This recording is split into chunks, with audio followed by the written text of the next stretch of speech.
২০০১ সাল টাঙ্গাইলের ভূঁইয়াপুর উপজেলার কাপসারা ইউনিয়নে সরকারের এক বড় স্বপ্নের যাত্রা শুরু হয়েছিল।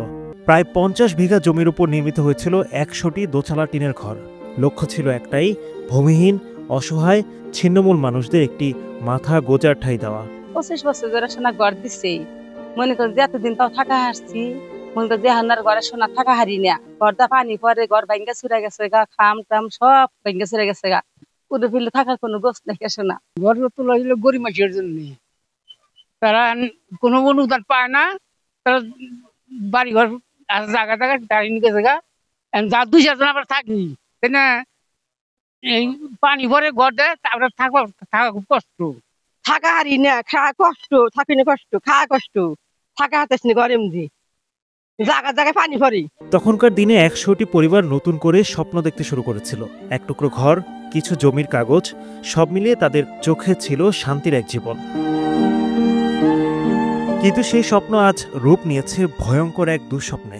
বৃষ্টি এলে ভিজে যায় ঘর, পলিথিন দিয়ে সামলাতে হয় জল, নেই স্যানিটেশন ব্যবস্থা, নেই টয়লেট কিংবা গোসলের সুযোগ।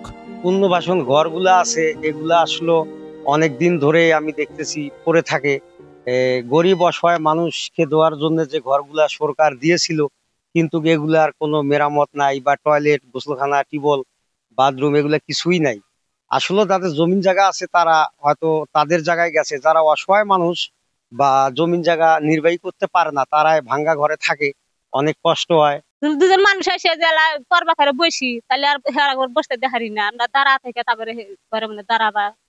আমরা সরকারের কাছে আমরা আফিদ আমার বালা করে ঘরটা হাইরা দিব, আমরা যেন চলাফেরা খাহারি আমার হে পথ দেখা দিব। শুরুতে ছিল ১০০টি পরিবার, আজ টিকে আছে মাত্র ১২টি। বাকি সবাই চলে গেছে অন্যত্র, কারণ এখানে বেঁচে থাকাটাই এখন চ্যালেঞ্জ।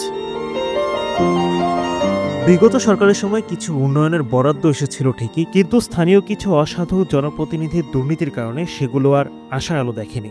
১৯৯৭ সালে স্থাপিত আমাদের আশ্রয়ণ প্রকল্প, সেটা আমরা ইতিমধ্যে দেখেছি যে জরাজীর্ণ হয়ে গেছে, এবং এখানে যারা উপকারভোগী বসবাস করতে আছে তাদের এখন এই আশ্রয়ণ প্রকল্প ঘরগুলো বসবাসের অনুপযোগী হওয়ায় তারা এখানে তাদের জন্য কষ্টে তারা দিন যাপন করতে আছে। আমরা ইতিমধ্যে এই জায়গাটা পরিদর্শন করেছি, এবং এটা পর্যাপ্ত বরাদ্দ পাওয়ার জন্য আমরা সরকার বরাবর ইতিমধ্যে আমরা চিঠি দিয়েছি। আমরা যদি সরকারি কোনো এখানে যদি বরাদ্দ পাই, বরাদ্দ পাওয়ার প্রাপ্তি সাপেক্ষে তাদের জন্য আমরা আবার সুন্দর করে তাদেরকে আমরা বাড়ি নির্মাণ করে দেব। ভুক্তভোগীদের দাবি স্পষ্ট, আশ্রয়ণ প্রকল্প যদি যথাযথভাবে তদারকি ও সংস্কার করা হয়, তাহলে আবারও এই ঘরগুলো ফিরে পেতে পারে প্রাণ। সরকারি এই বৃহৎ প্রকল্প আবারও হয়ে উঠতে পারে ভূমিহীন আর অসহায় মানুষের স্বপ্নের ঠিকানা। আশ্রয় হারানো মানুষগুলো যদি একটিবারের জন্য আশ্রয় পায়, তাহলে শুধু একটি ঘর নয়, জীবনের পুরো গল্পটাই বদলে যেতে পারে।